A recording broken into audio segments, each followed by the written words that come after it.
NuPhy has finally completed their updated set of Halo keyboards with this, the Halo65 V2. This fits right in alongside the Halo65 V2, which I reviewed previously on the channel, and the larger Halo96 V2, both of which were released in 2024.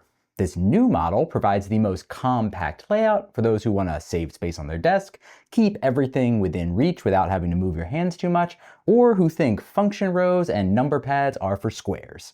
All right, I made that last one up, but if you love small keyboards, or if you've been curious about getting your first small keyboard, this is a really interesting one to consider. Now, NuPhy did send this keyboard over to me for review, but had no say in how I cover it. They have continued to provide my audience with code Cameron to save $10 on an order over $100 on their site, and you can find that code and the related affiliate links and everything you need down in the video description below if you want to take a look. So with all of that, let's jump into the details. Starting with build and design, the Halo series is a unique, normal profile mechanical keyboard that combines a solid build, full-size switches, some of the best keycaps around, and the NuPhy styling that so many people have fallen in love with over the years. The materials used are top-notch. The aluminum top case feels and looks great. The ABS plastic bottom case gives a nice frosted look with a ridged pattern around the edges and bottom. That see-through design is dual purpose. First, it lets you get a glimpse of the internals, which are actually color matched to your keyboard's design. A cool detail that you won't see day to day in your use of the keyboard because it faces down on your desk, but it is cool nonetheless. Second, it allows the incredible Halo backlighting effects to shine through the sides, which we'll talk about fully later in the video. Now, I know some folks out there will poo-poo on this keyboard for it failing to include a full aluminum case at this price point, but despite the plastic giving it a bit more flex and a bit less weight, it still feels very solid, and I don't personally think it's a negative trade-off at all. This is not just a thin, flimsy piece of plastic at the bottom that will feel cheap. It's hefty, it feels high quality, and it also helps contribute to the solid typing experience, which we'll talk about later. On the bottom of the board, you'll also find these small rubber feet, which resemble the Air feet found on NuPhy's Air series, but they do not provide the same ability to use this keyboard on top of a MacBook. Technically, yes, you can place it in a way that works, but it won't lock in and provide the same stable setup that the Air models will. These feet sit slightly outside the keyboard area, and in my testing, they have a tendency to press down on the power button, which will lock your computer, and that's a little bit frustrating. In addition to those basic feet, there are also dual stage adjustable feet, which give you typing angle options at 5, 9, and 12 degrees. Those angles, combined with the 18.5mm front height, means you may want to check out NuPhy's optional wrist rests to avoid any potential straining of your wrists. For colors, the Halo65 has the same 5 incredible color options as the other Halo models. This is the Ionic White color, which is a classic NuPhy look with white and gray primary keycaps, plus 3 colorful accent keys. There's also Obsidian Black, which similarly echoes the original NuPhy style. Then there are 3 different, more colorful options. This includes Blue Lagoon, a beautiful blue color that I reviewed on the Halo65 V2. There's also a green option called Mojito, and finally a pink version called Sakura Fizz. Each of these fully commit to a single primary color without those multicolored accent keys found on the white and black models. The awesome thing about all these colors is the pure commitment to each one. They're not simply colorful keycaps thrown on the same old body, or even just color-matched keycaps and a top case which are interchanged. Everything here is changing. The internal components are color-matched, the feet on the bottom change with the colors as well, the power switches and the USB-C port accent color on the back change, even the little Halo logo on the top changes. It is a full send commitment to each of the themes that is unmatched by other manufacturers. Now let's discuss the key layout. As a 65% 67 key layout, there are obviously going to be some trade-offs here, so let's talk about exactly what those are. First, as you'd expect, there's no function row across the top. Instead, you have a combined number row, which also serves as your function row. To access the function buttons, as well as the multimedia controls on this row, you use either the function button or function and shift together. Which one is which depends on which operating system you're currently using. If you're in Windows mode, function plus the number row will activate F1, F2, F3, etc. And using function plus shift plus the number row will let you change volume, brightness, play pause, etc. This is reversed in the Mac mode, where the function buttons get you to those multimedia controls, and function plus shift gets you to F1, F2, F3, etc. This is by far the biggest change for most people when moving to a small form factor board like this. If you are a heavy user of the function row, this might be a deal breaker straight out of the gate for you. If you never touch those top functions, or if you're really comfortable getting to know different function button combinations, you can certainly make this work, but it's all up to your specific use and your preferences. Also on this row, small keyboards like this combine the escape key with the tilde key, which also includes this little apostrophe type character, which I've never actually known the name of before, but apparently it's called a backtick. So you can get to the backtick using function plus escape, and the tilde is function shift escape. For most people, this will be no big deal, but if you use a Mac, you may use this key a lot for navigating between windows of the same program. And if you are a programmer, you may also use this key regularly. So once again, this could be a deal breaker for some of you. Luckily, if this setup or any others that I'm discussing are a problem for you, this keyboard does support customization through QMK and VIA, giving you the ability to align the behavior to your specific needs. But there's only so much that you can do when you don't have as many dedicated keys on a small board like this. One other call out is that there is also a dedicated backtick tilde key in the box if you want to swap that in somewhere else. Finally, the last big call out for layout is the right side of the board, which features insert, delete, page up, and page down. Now, once again, this may not be the ideal setup for how you use your keyboard.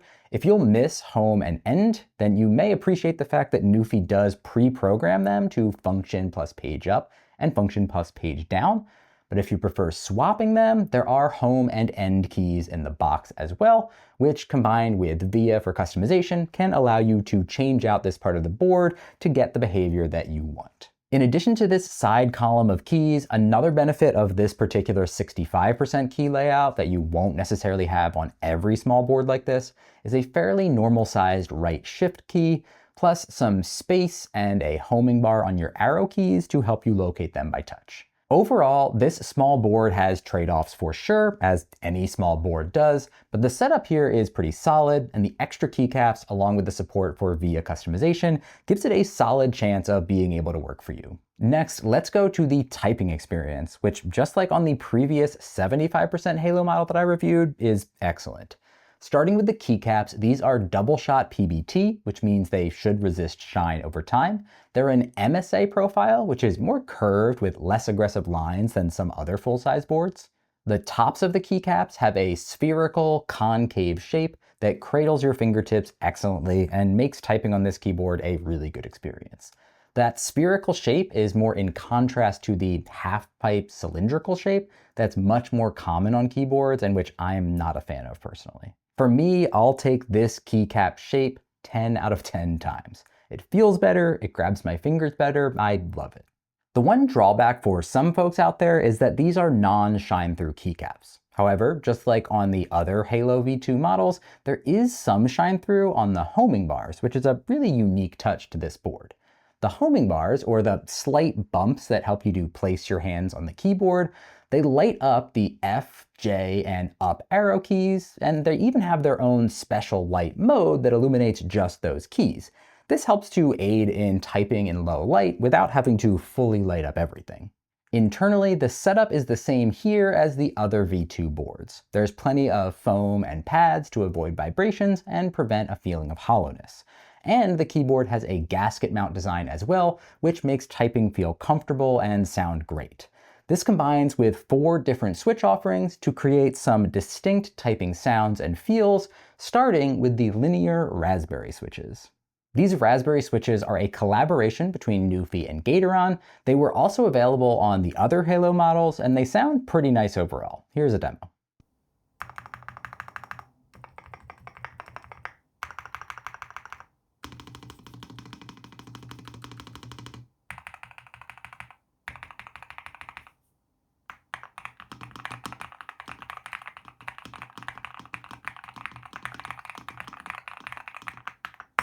The Raspberries have a great poppy sound to them. They're very smooth and consistent with a bit less travel than some comparable full-size keyboards. The result is a pretty quick typing experience that can be nice if you're someone who likes to type fast. The sound can get a little bit loud if you have hard presses, so they may not be the best for working with people around you. Though the sound is pleasant overall, so it's definitely not the most offensive keyboard you can choose. If, on the other hand, you happen to type rather soft, they can actually be a bit quiet and delicate with just a nice clickety-clack sound to them. I think most people will land somewhere in the middle there, but these struck me in particular for how they can have a pretty variable amount of sound and volume depending on how hard you type at any given time. Next up are the tactile lemon switches. Now for me, these are basically just a tactile version of the Raspberries that we just discussed. They sound very, very similar. I'm going to play a sound test for you here. And for most people out there, you're probably just going to hear roughly the exact same thing as the Raspberries. Here you go.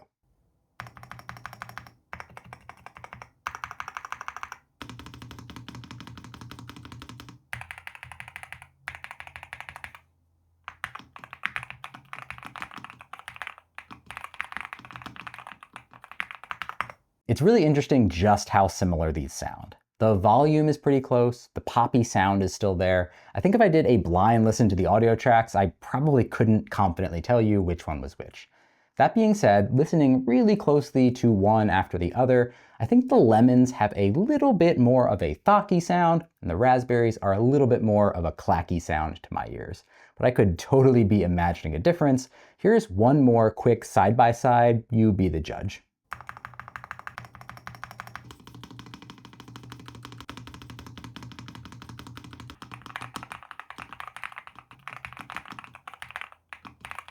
Regardless of the sound, the real difference between these two is actually the typing feel. In case you're new to the hobby, when we talk about a tactile switch, like the lemons, they have a really small bump as you press them. Linears, like the Raspberries, do not. So if you think about really slowly compressing a switch, the Raspberries will just be completely smooth from one end to the other. Lemons, on the other hand, will have a point where you experience a small bit of resistance in the middle, which you overcome and then get to the bottom of the switch. This results in a slightly different experience when using one versus using the other. Another difference with these specifically is the amount of travel. So if you're pressing the switch down, how far does it physically move? I mentioned that the Raspberries had less travel than some comparable switches. You can see that here. The stems on the lemons and on the blush switches, which we'll cover next, both come just about flush with the body of the switch. The Raspberry winds up sticking up a little bit. We're talking about fractions of a millimeter here, but when you're typing, that amount of travel can actually make a noticeable difference. Now, if key travel is a big concern for you, but you do want a linear switch, there is a second linear option called Mint, which I don't have a sample of. Now those do have a longer travel, but they're also much lighter, meaning you do not have to press as hard on them. Now I can't speak to their sound without having had a chance to try them, but I wanted to make sure I called them out as an option as well for linear people who know they like more travel. Going back to the lemon versus raspberry decision, if you really don't know how to pick, and since the sounds are roughly equivalent, your best bet is to try to get your hands on some type of tactile and linear switches on different boards, just to compare the feeling and see what you like. Hopefully you've got a friend or a coworker who like keyboards, or maybe a computer store nearby, like a micro center, that can help you to do this test. If none of those options exist for you, think about whether you more identify with the idea of smooth, quick typing, which would be the Raspberries, or if you think of typing with more of a physical feedback and a bit more resistance, really letting you feel when you've pressed that switch, which would be the lemons. And if neither of those appeal to you, there's a third option I have here, which is the blush max switches. These switches are completely different. They are silent linear switches. The best way to understand these is to just hear them. Give it a listen.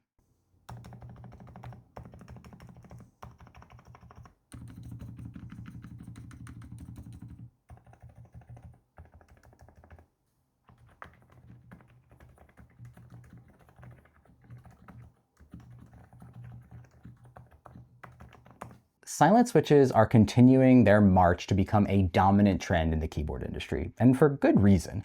They provide roughly the same typing experience as a regular mechanical switch, but without the noise which could annoy neighbors in close proximity at home or in the office. These Blush Max switches in particular are some of the best that I've used. They have a similar amount of travel as those tactile Lemon switches, the ones that have more travel, but they've got the smooth linear design of the Raspberries. And finally, when you bottom them out, rather than getting a hard, poppy feeling, you get a soft, cushioned one. This difference will appeal to some, but could definitely feel less than satisfying to others, almost bordering on that mushy feeling you get from some cheap membrane keyboards, like the one that ships for free if you buy a basic Dell or HP pre-built computer. Now, despite the potential to feel a bit mushy though, I love the Blush Max switches. They are easy to type on for long periods of time without fatigue, they sound super quiet, and what sound they do make is just a soft, tappy feeling like you're gently tapping on a table. If you're very particular about your keyboards, you may notice a little bit of scratchiness on these switches that aren't as apparent on the other ones, which I primarily attribute to those materials inside that are being used to cushion the switch and mute the sound. But overall, the Blush Max switches won't be for everyone, but I love them and I think they are excellent at what they aim to be. Now let's talk about RGB backlighting, which is fully deserving of its own section of this review. The Halo V2 series has south-facing RGB backlighting, which, just like all other NuPhy products, is already bright and offers one of the best selections of pre-programmed backlight effects on the market. The downside here is that the keycaps are not shine-through, as we've mentioned, other than those homing bars, but there are a few shine-through keycap options available for purchase directly from NuPhy if that is critical for you. In addition to all the normal backlighting effects that you see on other keyboards, there are some unique ones here, like the ability to light up WASD and the arrow keys for gaming focus. You can use the F, J, and up arrow lights only to leverage those shine-through homing bars we covered previously. Finally, there is a whole set of reactive lighting that only illuminates when you press keys. This includes my favorite one, which continues to build up to bolder colors as you type, and then slowly dissipates back down when you stop. There's just genuinely some really cool lighting effects on these boards that NuPhy has come up with, which I don't really see elsewhere. But that's just the start, because as you've already seen, the clear plastic case on the bottom also lets backlighting through, giving you a halo effect that gives the keyboard its name. This happens slightly with the regular backlighting, but it also has its own dedicated auxiliary lights, making the halo effect really intense. This is one of the most unique aspects of this keyboard and makes it a must-have for true RGB lovers. In addition to these two sets of backlighting, there is also a decorative and functional light bar at the top left of the board. This helps you with power and pairing, plus it lights up when you enable caps lock, and it can also even serve as a battery life indicator using colors to show your charge. Finally, there's a light behind the Halo logo, which is still removable, and I still don't know why. The cool thing with all of these lights is that you can control exactly how much you want to use at any given time. Just the indicator light and logo light, just the halo lights all the way around the bottom, even just the halo light in the front so that you can see it, but you're not wasting power lighting up what you can't see. Plus, any of those combinations work with or without the regular backlighting, giving you some pretty extreme levels of control, which is truly impressive. One of the most important reasons for that control is because the more of the lighting that you turn on, the quicker you're going to burn through the 4,000 milliamp hour battery inside. With all of the backlights on, the advertised life of the keyboard is 80 hours, which is respectable, especially with how many lights there are here. With just those homing bar lights on, you'll get much more, 180 hours of use. NuPhy doesn't provide estimates if you turn all backlighting off, but I'd expect it to be just slightly more than 180. So overall, battery life is solid, and I've had no real issues in my testing. When it comes time to charge, there's an included USB-C to C cable and a USB-A adapter in the box. However, just like I ran into with my review of the Air75 V3, my review sample still had a USB-A to C cable, so once again, I can't show you exactly what you'll get in your production unit, but based on the website, you'll get a C to C and an adapter. For connectivity, this keyboard has everything that I've come to expect. On the back, you've got a power switch to move between off-wired and wireless modes. The wired mode uses the USB-C port on the back left and supports 1000 Hz polling. There's an included 2.4 gig USB receiver, which also has 1000 Hz polling and has a slot on the back for storage when not in use. Plus, there is a little rubber stopper to plug the hole when you are using the receiver. Finally, there's 3 Bluetooth 5.0 connections operating at a standard 125 Hz. When you use those wireless modes, you can jump between connections using function plus Q, W, and E for Bluetooth and function plus R for the USB receiver. I like to call this out specifically because the first time I got a small keyboard like this, I tried to use the 1, 2, and 3 row for connections and was very confused when that didn't work. So make sure you use Q, W, and E if you haven't had a small board before. Overall, this connectivity gives you a lot of flexibility for connections, and those high polling rates on wired and 2.4 gig means that this continues to be a reasonable option for a gaming keyboard or a work and play type hybrid keyboard as well. As we've discussed previously, customization for this keyboard uses QMK and VIA, the open source customization platform that gives you excellent options for remapping keys, adding in macros, and more. This keyboard supports all the big operating systems, including Mac, Windows, Linux, iOS, and Android. There's customization layers to support both Mac and Windows setups, and you can jump between them using the switch on the back, which is a much preferred method for me over keyboards that require certain key commands for that change. Also, right before I was about to film this review, NuPhy announced an alternative NuPhy Halo V2 series is coming soon for all of the different sizes, and will use NuPhy I/O for customization instead of QMK and VIA. Now, I don't have the full details yet, just this web page that they put up today, but based on the Kick75, which is the only other time they've offered both options on the same model, a NuPhy I/O version may wind up slightly cheaper while offering a higher level of efficiency and probably better battery life. The trade-off will be using NuPhy's proprietary customization software rather than the open source VIA. Once all of those details are public, I'll look to make a short on this topic to fully explain, so look for that in the video description if you want to learn more down the road. Pricing for the new Halo65 V2 remains the same as the original model, coming in at $120 or $130 to get those blush silent switches, plus a likely shipping charge on top. At $120, this continues to fit right in line perfectly amongst the rest of the NuPhy keyboard lineup, once again giving that excellent 65% normal profile option for people who like small boards. To recap the differentiators and dealbreakers, this keyboard has some incredible colors and designs that are totally unique to the Halo series and which show a truly unmatched level of attention to detail. The RGB experience is second to none, with the clear bottom case creating a halo effect that is super cool. The typing experience is very good, and the switch options offer some very distinct sounds and feels to let you get just what you're looking for. The compact design will fit just about any desk. The keycaps are the best around for any normal profile keyboard, in my opinion. I just love typing on them. And finally, the fundamentals overall here are great. Hot swappable switches, gasket mount design, QMK and VIA support, 4000 mAh battery, and so on. This is a very solid keyboard. For potential deal breakers, there's honestly not a lot. The 65% design comes with layout trade-offs that we've discussed earlier, but that's mitigated by the VIA support or by purchasing one of the larger versions or having the keycaps that you can swap out. The fact that the silent switches cost more is a bummer, but it's pretty normal in the market today, so it's just an unfortunate reality we have to live with. You might need a wrist rest for the best ergonomics, which is normal for a high-profile keyboard like this, but always good to call out. Some really particular people out there may nitpick things like the loudness of some of the switches, or that scratchy feeling you can get on the silent option, all of which are fair critiques, but not ones that bother me too much personally.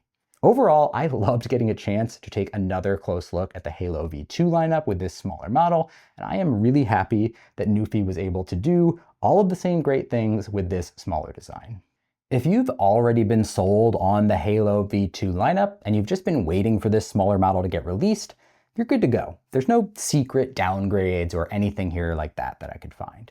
This is basically the exact same keyboard, just in a smaller form factor.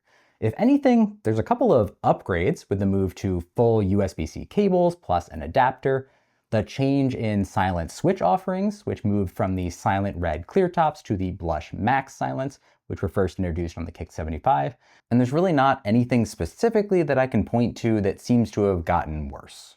If you're a Halo65 V1 user, there are a ton of upgrades here, from QMK software to better polling rates and the gasket mount design to improve typing feel and sound. This V2 model is not just a small spec bump, it's a pretty major improvement. Otherwise, the layout is very similar to the original, with just a few changes to the specific keys included on the right side of the board.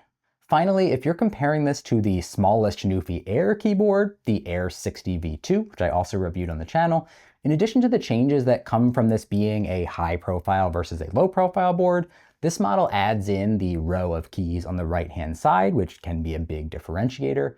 It also avoids the teeny tiny right shift key and the oddly placed delete key that can make the Air 60 a bit harder to get used to. The only real thing you'd be losing going from the Air to this Halo is that you've got a bigger board and you can't use it on top of a MacBook as easily. So what do you think about the new Halo65 V2? I personally think it is long overdue to complete the Halo lineup, but better late than never. If you'd like to pick one of these up for yourself, there's affiliate links in the video description, and remember that you can save $10 using code Cameron on NuPhy's website.